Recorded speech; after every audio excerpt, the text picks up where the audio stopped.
UP Vidhan Parishad के चुनाव को लेकर सपा ने अपनी रणनीति बना ली है। निचली इकाई के दम पर सपा को जीत का पूरा भरोसा है। यूपी विधान परिषद चुनाव को लेकर समाजवादी पार्टी एक्टिव नजर आ रही है। सपा की कोशिश है कि यूपी विधान परिषद चुनाव में जीत हासिल कर सदन में नेता प्रतिपक्ष की कुर्सी वापस पाई जा सके। समाजवादी पार्टी ने 5 जगह अपने उम्मीदवार उतारे हैं और समाजवादी पार्टी का प्रयास है कि इन 5 सीटों पर जीत सुनिश्चित करें। हालांकि सपा ने विधान परिषद में नेता प्रतिपक्ष का पद नियम 234 का हवाला देकर हटाने को गलत बताया।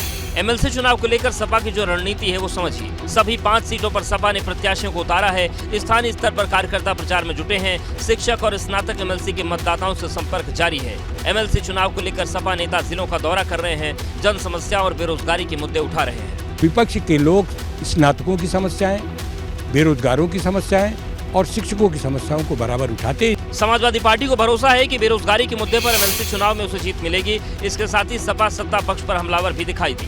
विपक्ष सत्ता को आईना दिखाता है और जन समस्याओं को विपक्ष जिस ढंग से रखता है सत्ता पक्ष नहीं रख पाता है। यूपी सरकार के मंत्री दानिश आजाद अंसारी मायावती पर पलटवार करते हुए कहा कि मुस्लिम समाज के भाजपा के साथ जुड़ने से बसपा परेशान हो गई। अपने जन्मदिन के मौके पर मुस्लिम समाज को संदेश देते हुए मायावती ने कहा था कि भाजपा से मुस्लिम समाज को कोई मदद नहीं मिलेगी। मुस्लिम समाज है वो पहले पसमानदा बाद में है, तो जो उनके साथ में जुल्म जाती हो रही है, मुझे नहीं लगता कि वो भारतीय जनता पार्टी के किसी भी प्रकार के बहकावे में आएंगे। मायावती के इस बयान पर यूपी सरकार के मंत्री दानिश आजाद अंसारी ने पलटवार किया और कहा कि भाजपा के पसमानदा सम्मेलनों में उमड़ रही भीड़ ही बसपा की परेशानी की वजह है।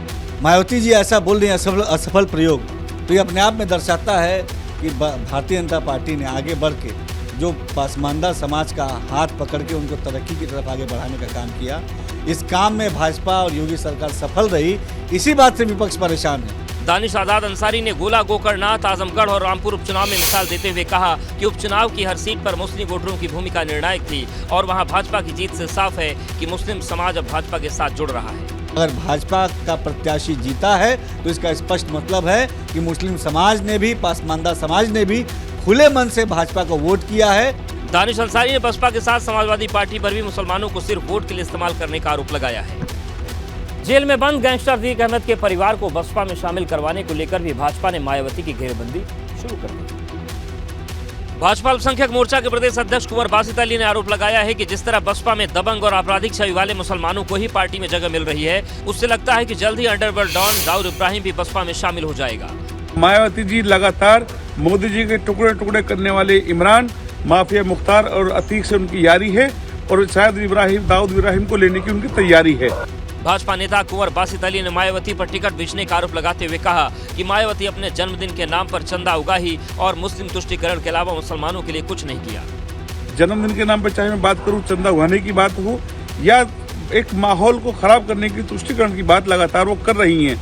उनको अपने बयानों पर और अपनी नीतियों पर फिर से चर्चा करनी चाहिए और चिंता करनी चाहिए। यूपी में होने वाले निकाय चुनाव और अगले साल लोकसभा चुनाव के पहले भाजपा मुसलमानों को जोड़ने के लिए अभियान चलाए हुए है। इसी बीच मायावती भी दलित और मुस्लिम गठजोड़ को मजबूत करने में जुट गई है। इसलिए मुसलमानों के मुद्दे पर अब भाजपा और बसपा के बीच सियासी हमले तेज होते चले जा रहे हैं।